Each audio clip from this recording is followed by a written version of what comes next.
Ma'am, we are live.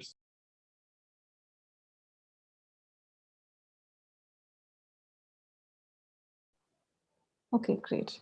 Hi everyone. Welcome to the fourth lecture of the webinar series on Empire, International Law and History, which is organized by the Center for International Legal Studies and Asian Society of International Law.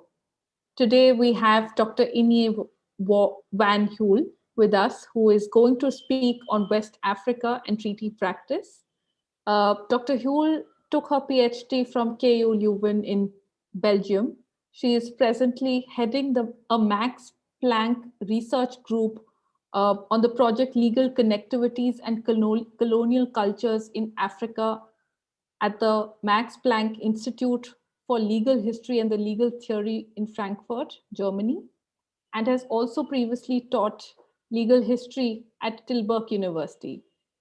Her work centrally focuses on the history of empire and colonial law in Africa, also on the history of international law in the 19th and the 20th centuries, and the history of land rights about and use of force in the context of empire.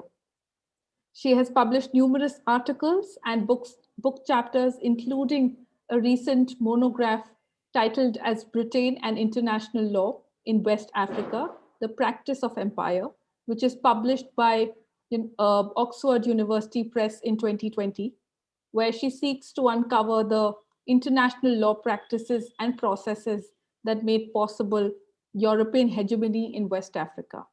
So thank you, Dr. Hul. We're so grateful to have you here. Please take the floor, roughly say for 35 to 40 minutes. And after that, we can open it up for our attendees if they have any questions and comments for you. Thank you so much, Professor Sharma, for this introduction. And also thanks to you and to Professor Singh for having me today. It's really an honor to be part of this seminar series. And also, I've never been live streamed on YouTube before, so this is also another first for me. I was invited here today so kindly to talk a little bit about the history of treaty making in West Africa. So what I will do is present rather some of the findings of my book, which came out about a year ago, which is indeed entitled Britain and International Law in West Africa, the Practice of Empire. Now, what is this book about? Just to give you a bit of context. In my book, I've studied the way in which international legal instruments were imposed or negotiated vis-à-vis African communities and that established British commercial, political, and humanitarian rights in the period between 1800 and 1885. Now, this period, 1800 to 1885, represents the period before the actual scramble for Africa, when many of these instruments would become so important. So the period here under study is really a period of experimentation when many of these legal instruments were actually created or fine-tuned. And one of the important findings of the book is that the gradual creation of European hegemony through international law in West Africa was about more than just treaties that transferred land and sovereignty. And in fact, the imposition of European hegemony included legal techniques such as commercial or slave trade treaties, use of force, and extraterritoriality. Now, what I will do with you today is talk about the British treaties that were concluded during this period. And I will first explain who were those treaty makers, so who was behind this actual treaty practice. Second, what kind of treaties were concluded, and finally, why those treaties are so important for our understanding of the development of empire and international law in West Africa. So the first question, who was behind the genesis of British treaties in West Africa during this period of 1800 and 1885? Well, the artisans of the legal instruments that feature in this period did not sit behind a desk in Downing Street. They were in most cases actually individuals, regular individuals who were members of the British forts and factories scattered along the West Coast in Africa, who attempted to escape or subvert even Western law. who negotiated commercial rights and humanitarian change, or who traveled roads and river inlets on expeditions that were exploratory or punitive in nature as well. And this amalgam of intermediate lawmakers that can be found were African rulers, enslaved people, travelers, Afro-European merchants, missionaries, consuls, or colonial personnel. And they have been described also by other scholars as, for example, men on the spot or women on the spot, imperial bridgeheads, or middle power. Now, the involvement of middle power was significantly facilitated by a lack of strategic oversight by the metropole. There was indeed an important supervisory gap. And this existence of a supervisory gap was largely due to the practical difficulties of exercising direct control over remote geographical areas, but also due to a lack of strategic interest in West Africa.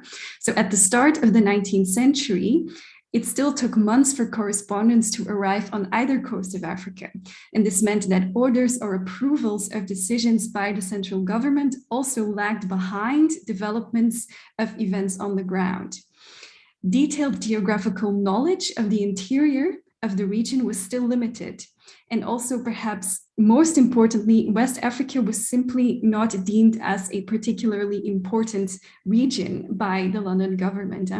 During this period, certainly South Africa and later also Egypt were considered of much more importance for imperial policy in Africa.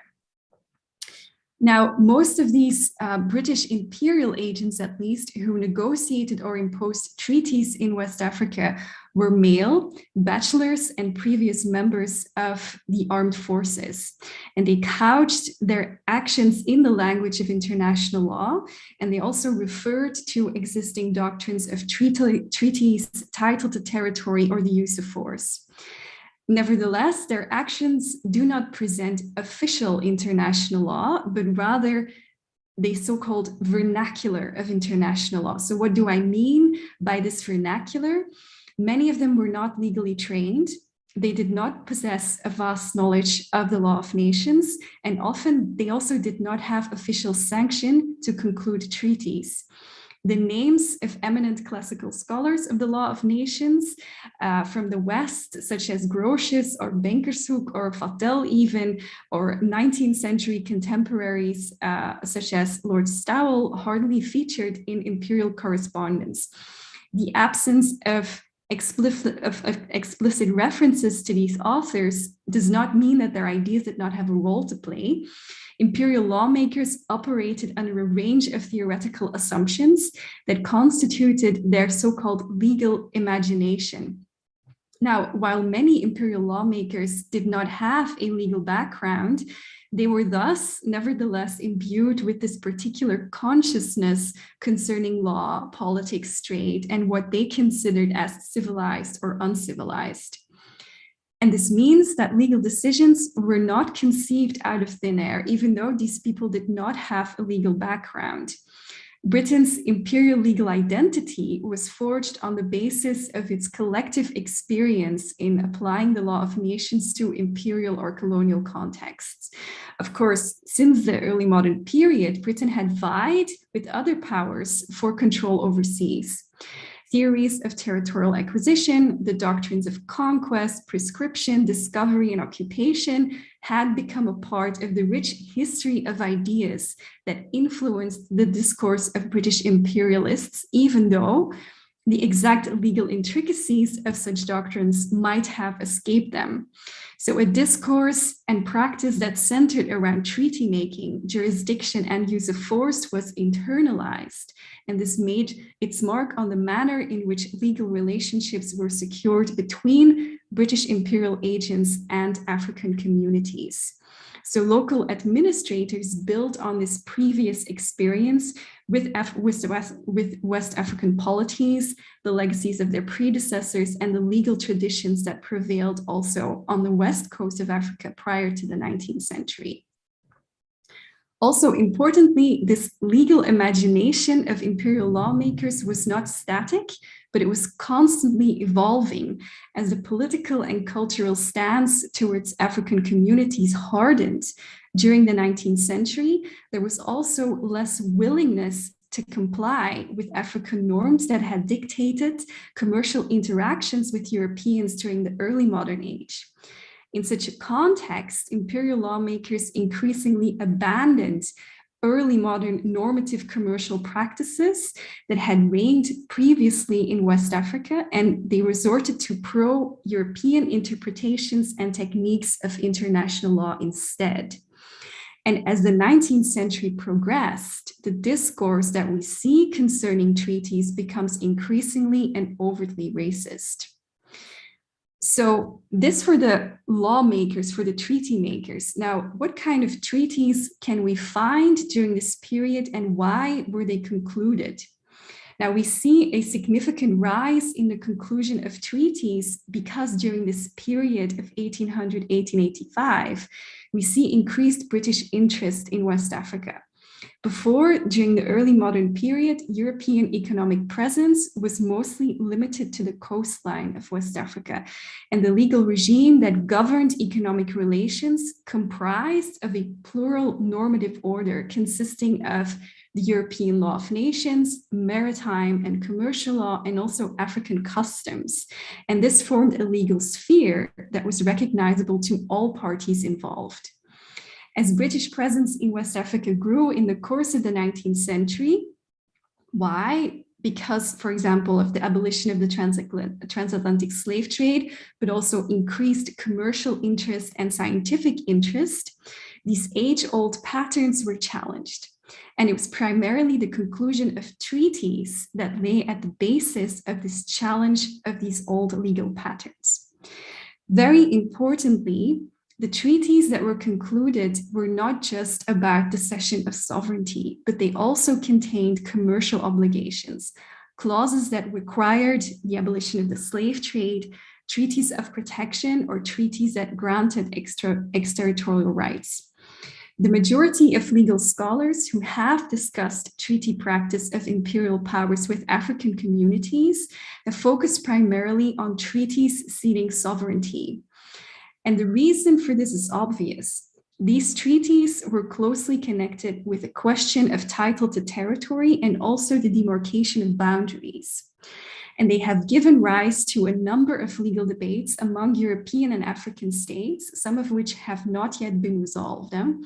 Also, it is often argued that through the aid of such treaties of cession, imperial borders were drawn and Africa was partitioned. This is only partly so. While treaties that transferred full territorial sovereignty did contain geographical delineations, so did treaties of protection and extraterritoriality. And it is the latter type of treaties especially that delineated the extent to which British jurisdiction could be exercised. Such treaties often resulted in a mission creep, meaning the creation of protectorates and gradually even colonies. It is thus only through an examination of this entirety of British treaty relations with African rulers that we can really understand the legal dynamics of Britain's growing presence in West Africa. Before British formal control was formalized through transfers of sovereign powers, there were often commercial treaties and treaties that abolished the slave trade, for example. So British 19th century imperial legal dynamics did not or cannot be understood without taking this mass of treaties of peace, friendship, and commerce into the equation. So what kind of treaties do we find? The bulk of the early and mid-19th century treaties were not aimed at acquiring formal control, but were negotiated to ensure commercial privileges and peaceful relations. These treaties were given several denominations, ranging from treaties of commerce to treaties of friendship, peace, slave trade, or navigation. Several provisions in these treaties ensured the protection of commerce and the safety of British traders. What kind of clauses do we find? Clauses that obligated African rulers to protect the lives and property of British merchants.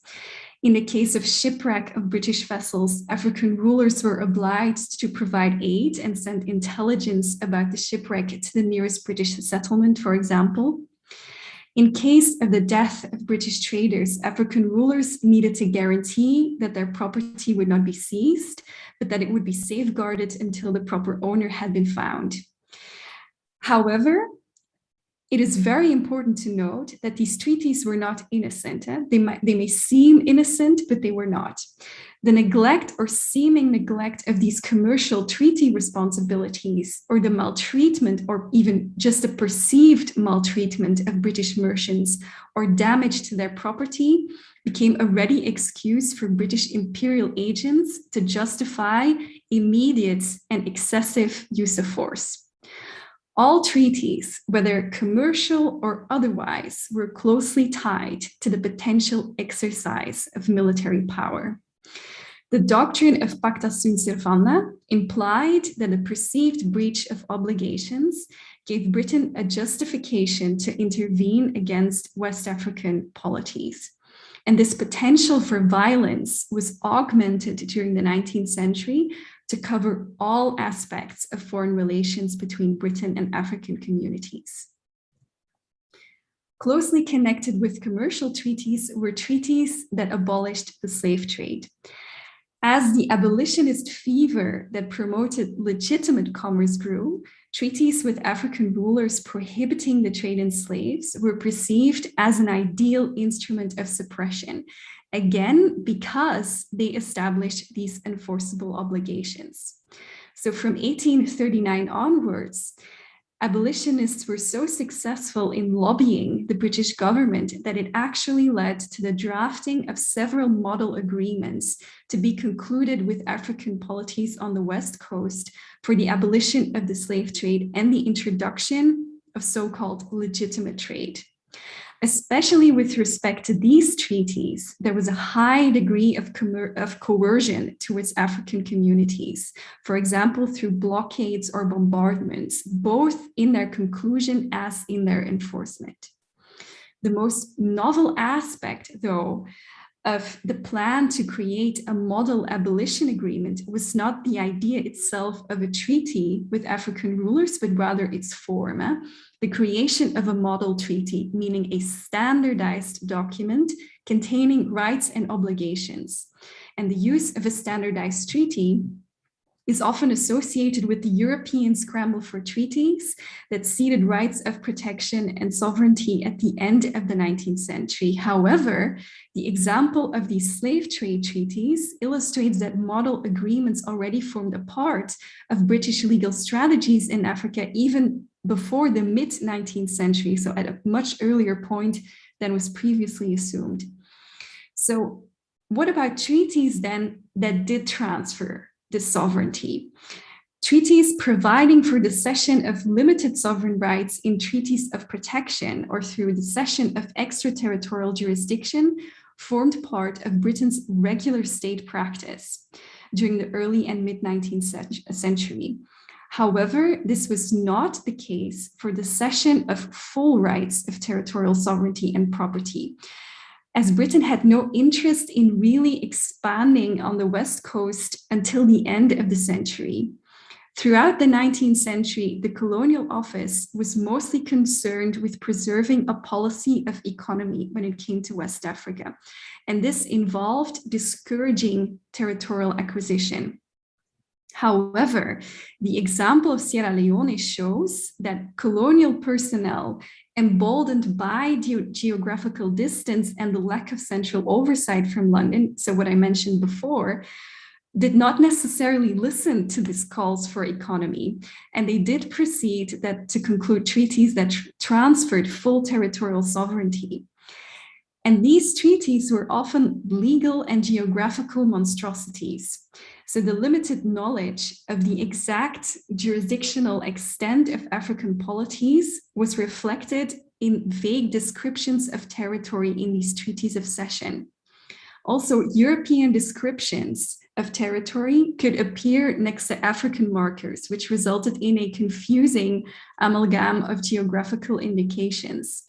And the result was that colonial governments were unable to pinpoint exactly where British jurisdiction began and ended.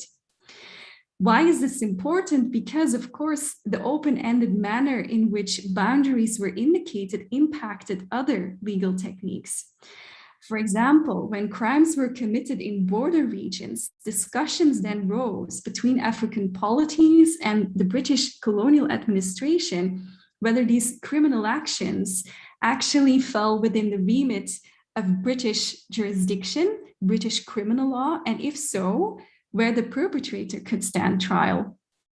So this meant that new treaties or legislation that extended British extraterritorial rights needed to be concluded to sort of rectify this confusing legal situation. Now, as I said, during this period, the conclusion of these treaties of cession was comparatively rare, but their importance, of course, grew, as is well known, from the 1880s onwards during the scramble for Africa, but this falls out of the remit of my talk today. Now, the reluctance of the colonial office to endorse territorial acquisitions acted as an incentive for imperial personnel to think of alternative, less invasive, even though invasive is very debatable, legal instruments for acquiring commercial or political advantage in West Africa. One of these methods was the extension through treaties of so-called British protection. In the 19th century West African context, protection proved a fluid and really permeable legal concept that incurred several layers of normative meaning. What kind of meaning? Well, protection could mean military protection, so the establishment of a military alliance between Britain and African polities. But it could also mean the transfer of responsibility to adjudicate disputes between British and African subjects, or of disputes that even exclusively involved African subjects outside of British territory. And this became a common feature of Anglo-African treaties. So relationships of protection became entangled with the concept of extraterritoriality. And this amalgam of extraterritorial rights in areas that stood under British protection was gradually referred to in imperial discourse as a new form of imperial governance called the protectorate, which became also so important during the scramble for Africa. And in order to distinguish it from its European counterpart, because protectorates had been around in the West as well, the epithet colonial was added to it, so the colonial protectorate. However, the old concept of protection as military shelter also remained present in late 19th century treaties that were styled as treaties of protection. So this is a good illustration of that normative layering of this concept of protection. And so now I come to my final point. Why were these treaties so important, and why are they worthy of our attention and of our study? Well, treaties form part of what James Scott has described as public transcripts. They form the public evidence par excellence of the way in which African communities were dispossessed or controlled through international law. They are not only a readily available source for legal historians, but their abundance is also a testimony of their popularity as a legal instrument with imperial powers, as treaties represented the so-called written proof of the acceptance of British demands. And it was also through treaties that the acceptance of Western international law was forced upon West African communities.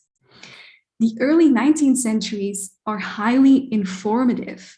They portray the motives for increased British interaction with African communities, and they reveal patterns of growing attempts at interference. Treaties granting commercial privileges were often concluded in areas that would later form part of British colonies, protectorates, or spheres of influence. and their substance had high precedential value for the scramble for Africa when we see a real race, as is well known, happening between European powers for the conclusion of treaties. Perhaps most importantly, treaties were inherently entangled with other legal instruments, such as particularly with the use of force or extraterritoriality, as I illustrated before. For example, humanitarian objectives to suppress the slave trade might also lead to the conclusion of a treaty in which strategically located regions were ceded to Britain, and which might then, at a later point, be used to justify forcible intervention against African communities.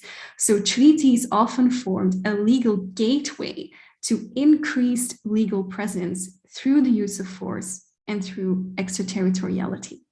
I thank you for your attention. Thank you so much for sharing the findings of your book. Should we open it up? If somebody has a question or a comment, please unmute yourself and feel free to ask.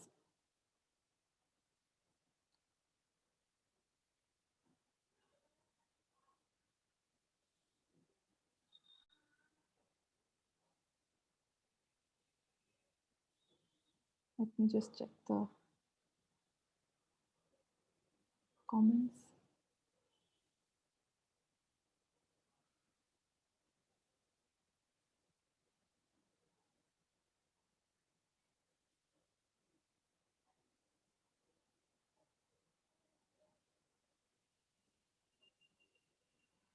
Okay, Dr. Prabhakar, do you have a question? First of all, thank you for the wonderful talk you gave. It was I really liked the way you've actually the clarity with which you presented your findings in relation to a very important issue, that is treaty interactions. Interaction through treaties between West Africa and imperial/colonial Britain. And what I'm yet to read your book, and I plan to read it, but I was able to see the structure of the book through this, and this kind of encourages me to also use your framework, if possible, to regions that I am focusing at, essentially treaty practices, or Himalayan treaty practices, so to speak, in countries that could not become part of the textbook, the textbook of the 20th century, that is Oppenheim's textbook textbook published in 1905, the year Japan had defeated Russia. So very interesting sort of,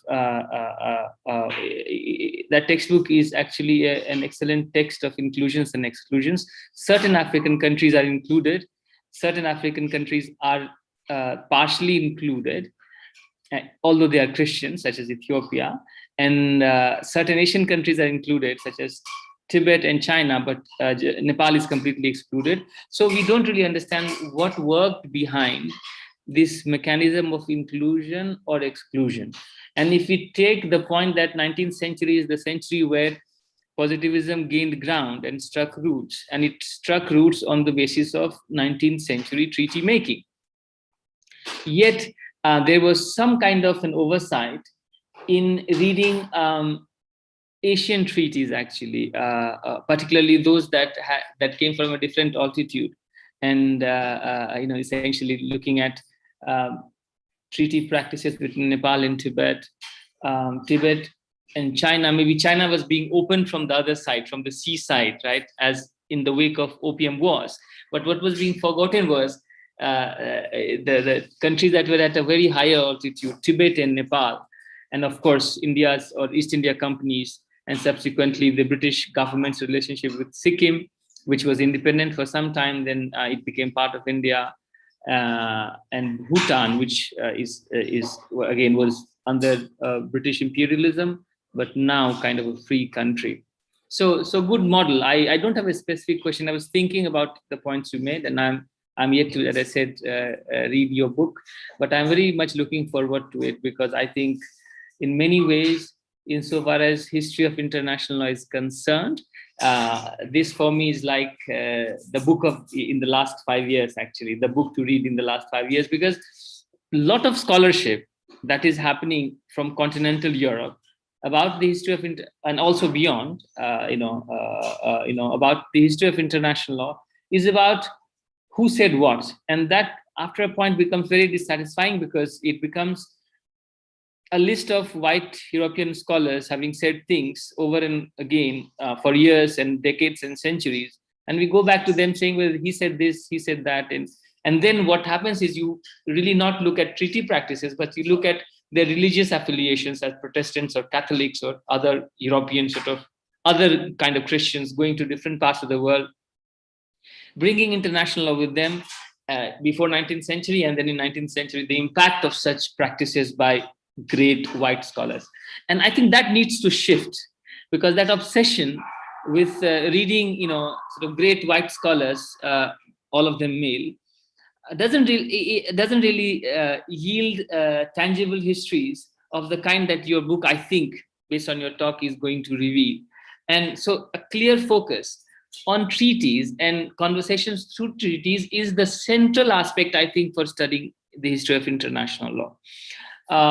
And in fact, so, in that sense, I'm trying to myself work on, again, as I said, slight focus on Himalaya and Himalayan treaties between these countries that were at a very different altitude, to understand how imperialism of all kinds, not just British, but also competing imperialism from Germany and Japan in Asia, has shaped the state.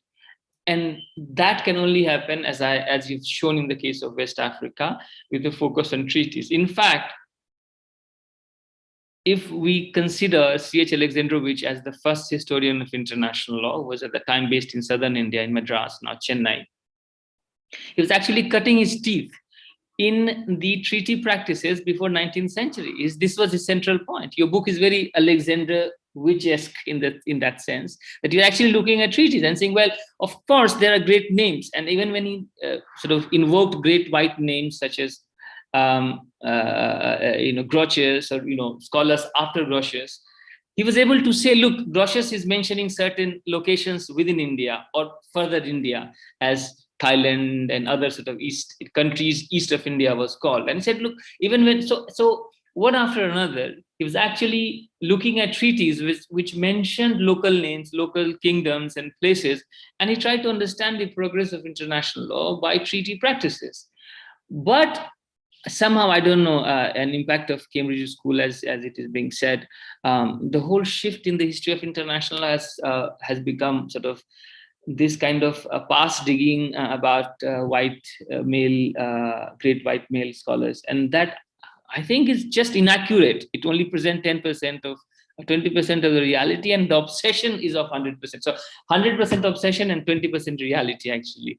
And I think in that sense, your book is such a wonderful intervention, because even if you were to talk about what certain white scholars said and how we started thinking about international law and customs or treaties, it still has to be done through reading the treaties. What were the treaties aiming at? As you said, the treaties had certain terms about how to treat Western aliens. In case of their death, how to treat the property, the help that the locals were expected to give to foreign investors. So in that sense, if we look at, again, 19th century, and if we look at two things, the treatment of property and treatment of person, we see two laws developing right there from the treaty. Treatment of persons who relate to law of diplomacy, law of diplomatic protection that we have in 20th century. Treatment of their property led to investment law. And literally none of those doing the history of international law with their obsession on white men are able to say this, because they are not looking at treaty, actually. So this in a way is very welcome. I look forward to your book. I don't have specific question, as you might have gathered by now. And somehow the participation somehow is low today, so that's why we don't have many questions. But a very, very wonderful presentation. I really, really enjoyed it for its clarity and the contribution you're making in an area in the history of international law that is somehow barren and not interesting enough for those who are claiming to do the history of international law. Thank you. Thank you so much for your kind words. That really means a lot. And if I might, I could not agree with you more, because I'm the one who studied the treaty. So I agree. And of course, Alexandrovitz was a huge inspiration in my book as well. And his method of approaching the history of international law has always been an inspiration. He's been really an incredible pioneer for the field, so I have great respect for his work.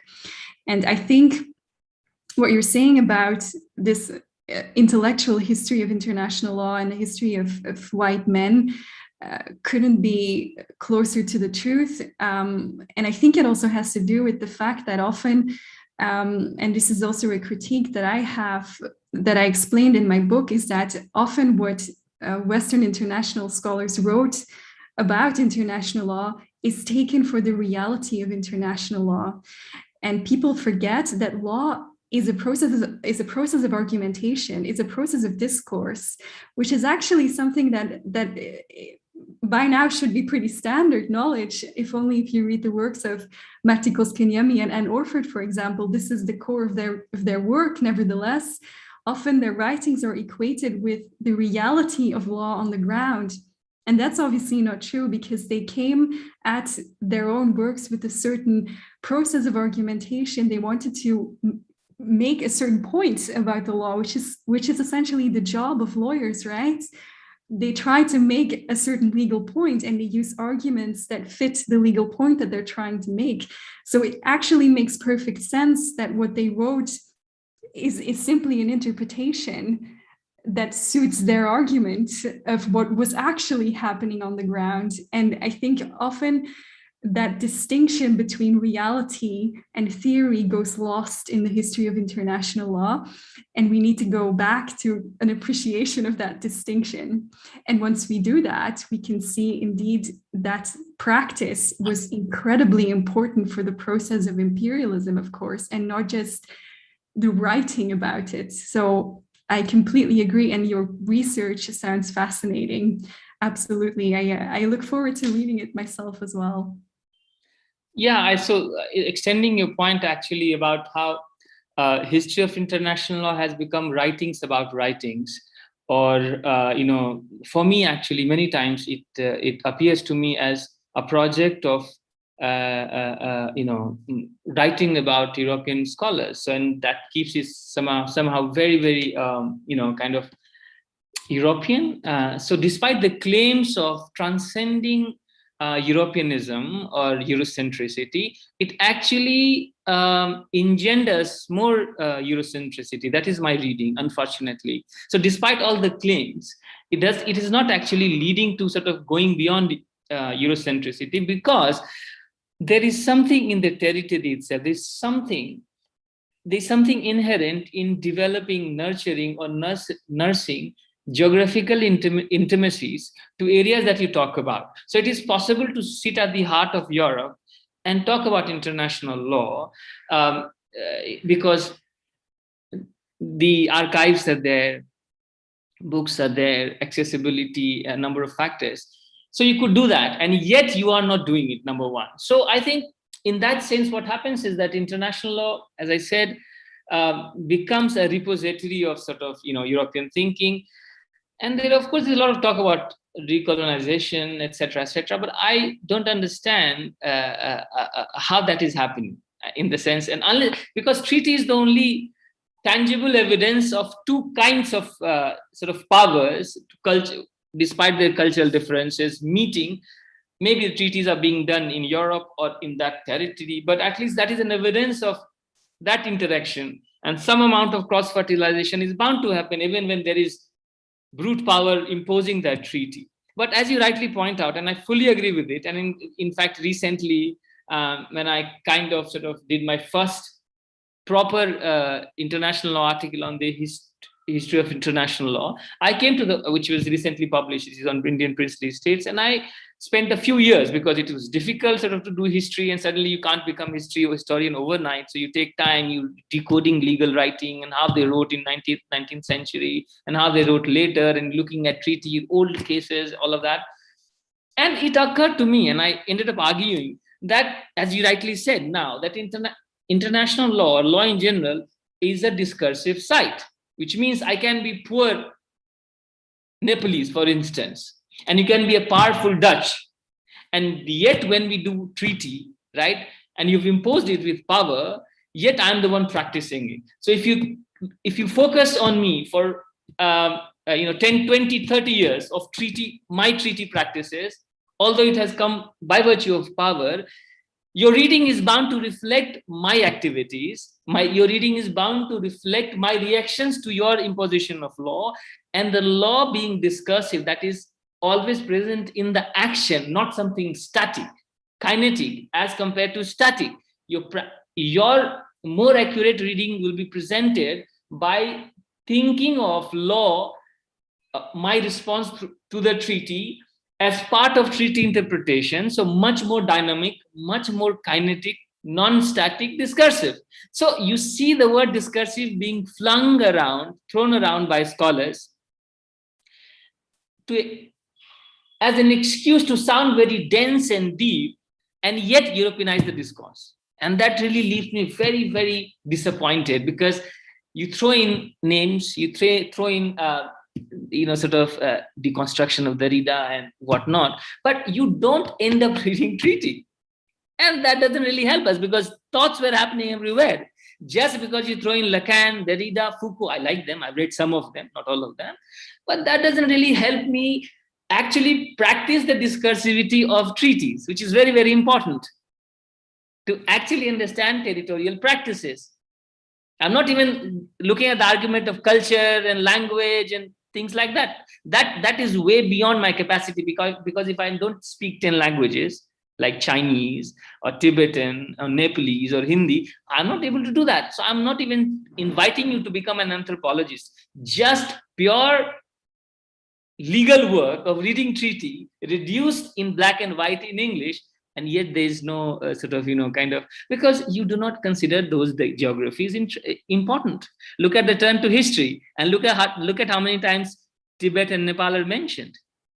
India is a big country, it is mentioned, it is customary, you can't exclude India, so you do that, but you don't go beyond that, right?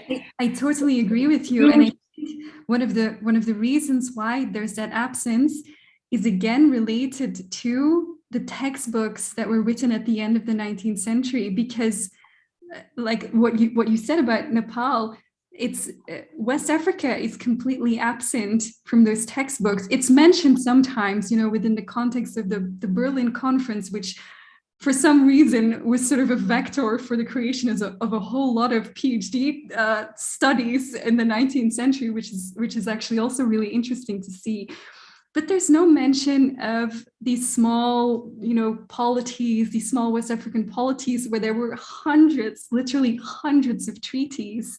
So I think there's still so much to excavate there. But the problem is you have to go to an archive, right? It takes time, like you said, you have to really also understand the archive, the archival process, the creation of those treaties, who was involved, why they were involved, and this is really quite arduous research. Yes. So I understand, like you said, it takes time. So yeah, there's a certain amount of also maybe methodological trepidation that feeds into the absence of this study, and it becomes, I think, even more so when we talk about the use of force, because treaties are still tangible because there is an actual written results, right?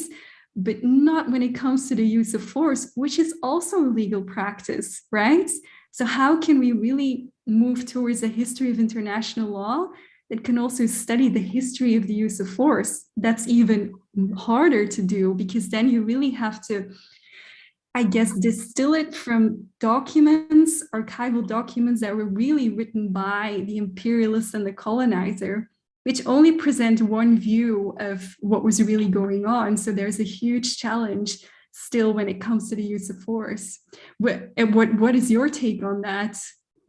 So again, I think I fully agree with this, because I think somehow for when we took the so-called turn to history, it was the first sort of 10 years or 15 years was about, the leading minds of the time, of course, most of them Europeans. What were they thinking about it?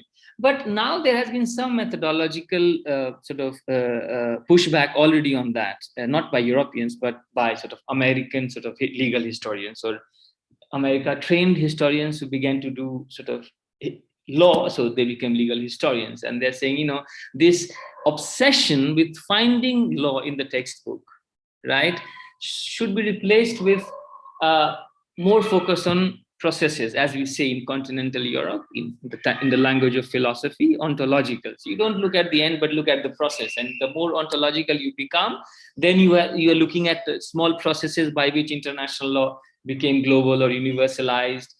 My only contention is that when you do that, right, you have to also sometimes go to the other side, come to India, come to Thailand, come to Jakarta in Indonesia. And then if you're able to do it, look at the coming of the Europeans from this side and their responses. Of course, their responses might not even be good enough for the footnotes in textbooks, but they should actually be in the main text of the turn to history. My eternal question is why has the turn to history, in the name of decolonizing, in the name of de-Europeanizing, has made it more European than before? Because in the name of decolonizing and looking at these because champions have to be found in Europe all the time. That's the problem. You have to always find champions there, right? Because as you said, it's arduous to actually go so far away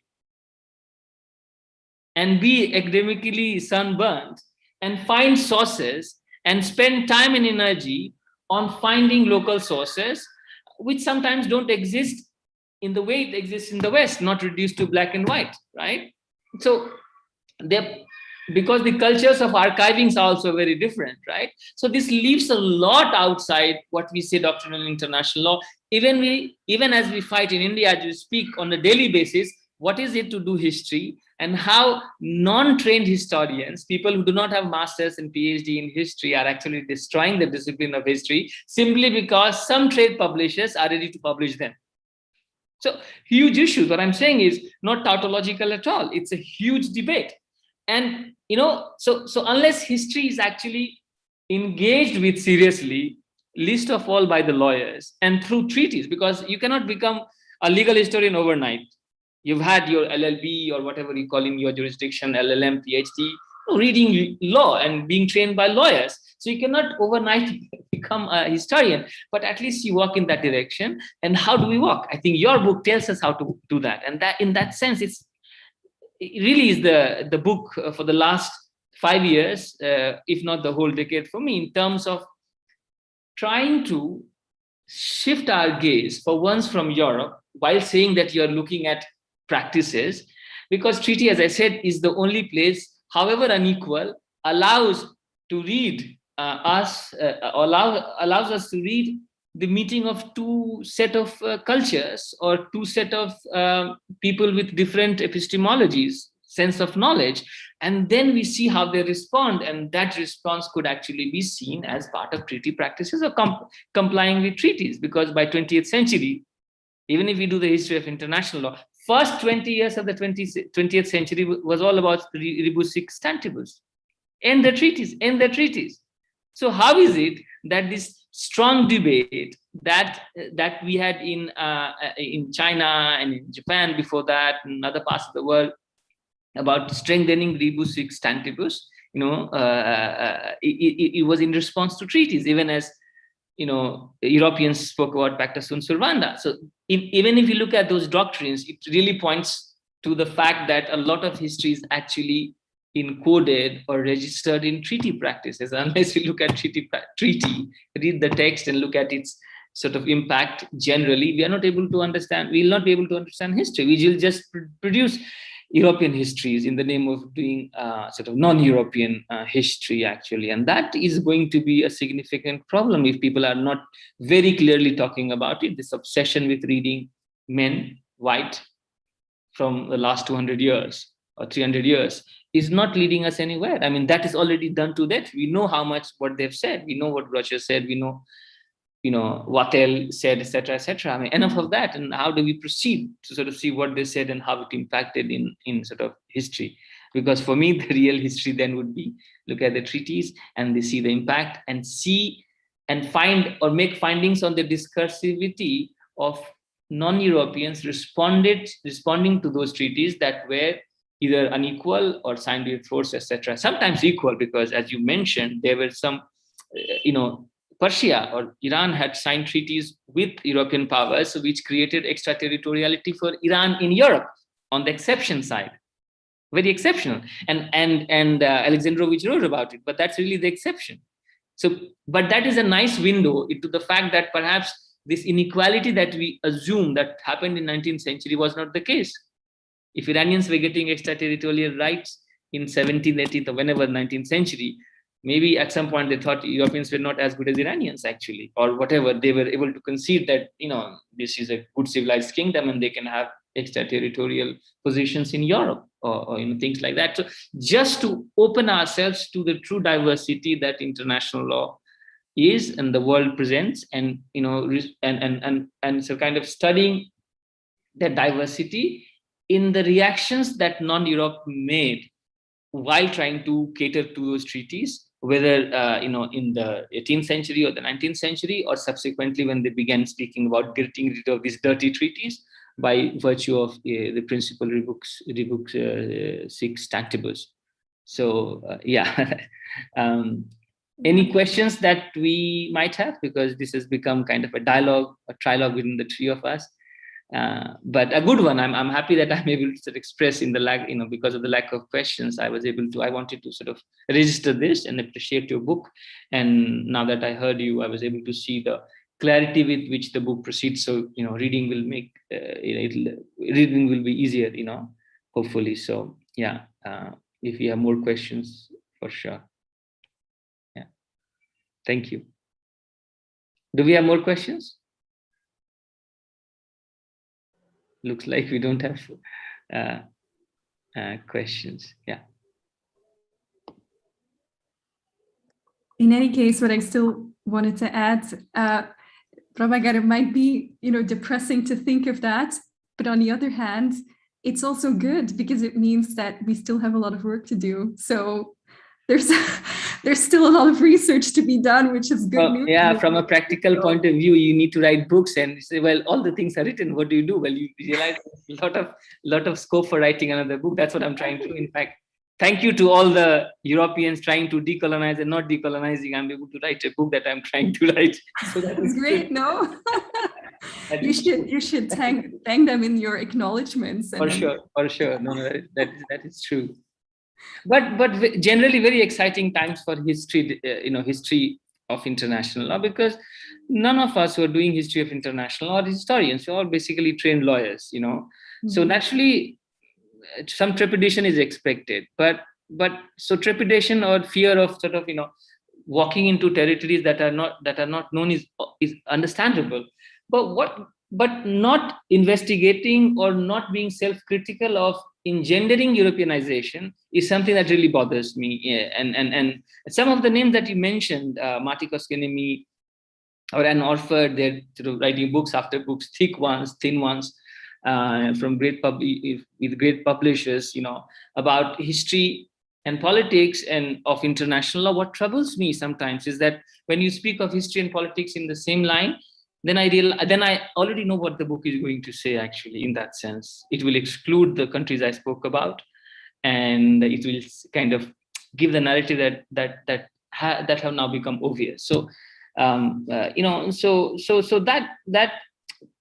that is problematic. That for sure is not history, because history of international law then has to give us historical findings, not set of observations on politics of international law, which is now, by the way, very obvious. So I don't understand in that sense how this debate moves, and it kind of brings us back again to Europe. This becomes an exercise of re-Europeanizing or refocusing on Europe, which is just a small portion of the whole world, which has had interactions with Europe through legal instruments that we refuse to read, and which you have done. So that ways, it's as you said, it's also the positive side for us scholars is that we have areas in which we can say something. Otherwise, we become voiceless.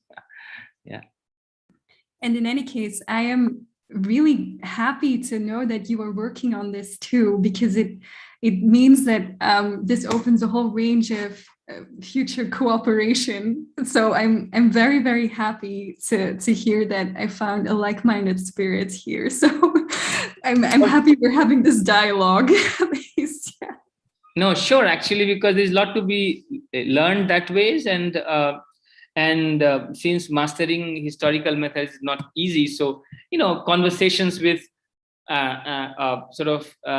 scholars like you who are able to move out of the chair and not just do armchair work, move out of the chair and try to do their bit in understanding the other side of the story, even through very standard documents such as treaty, is a great welcome original move, because that's how you are able to actually really decolonize or sort of provincialize Europe in terms of doing a truly global history of international law. International law, the assumption with international law is that it is global. Mm-hmm. Yet the moment you turn the pages of the textbook, it becomes very local, very European. And simply saying that this is very European, Eurocentric, and we'll decolonize it in the last 30 years is not enough. Then it's simply tautological. So how are you progressing? We are not progressing. That is my sense. We are not progressing at all. We are making more noises thanks to technology and social media. More noises, of course. We become noisier than before. But where is the finding? Where is that focus on the focus on the action? Where is that focus on the dialectics, so to speak? The ways that focus on that, the discursive sort of practices. These words are thrown around so often, and I read them and I say, well, discursive, decolonization, European. So you standard keyword, standard. So if you want to kind of reduce any general work on the history of international law, claiming to do the history of international law, white European names, decolonization, and then discursive, and then you drop a few names, Derrida's deconstruction, or Lacan's psychoanalysis, or Foucault, power, knowledge, and then the 200 article on that same issue, saying sort of nothing, or adding nothing, not even a single brick to that wall that we call knowledge. At least a single brick, saying, well, I've added this small brick to this wall, and this is my contribution. Very, very dissatisfying, actually. Maybe I might appear very critical of this, and I'm saying this is being recorded. This will be going to be on YouTube. But I'm sorry, this is what I see, and which again means that we have not spent serious time on the methodological issues of international. So I think I've spoken enough, and I will hand over the space now to Ajita to conclude, because I don't think there are any more questions. But thank you, Inge, for this wonderful talk, and I look forward to, as I said, reading your book. Thank you so much, and thanks again for having me. It's very interesting also to share ideas on this. It's really, really nice to find a like-minded spirit. And I think, I don't know if I'm making this really awkward by calling Jakob out. Is that Jakob Solman? Are you still there? Because I know he's also a like-minded spirit. So I know that he's definitely also part of the team. Yes, I am here. I'm far away, but I'm still here. Yeah. Hi. Yeah, Jakob is here. So. And he spoke. He was the last one to speak. So, yeah. Okay, great. Thanks. What a great conversation on law as a process of discourse. and to look at the processes, and history has to be engaged even by international legal scholars. And thank you so much, Inge, for this conversation. Really, truly grateful for this conversation. So thanks, everybody. Thanks for attending and listening to the talk. Thank you. And let's continue discussing history of international law together. Sure. Yeah. Thanks. We hope to continue the conversation. Yeah. Bye-bye. Bye, everyone. Bye. Bye.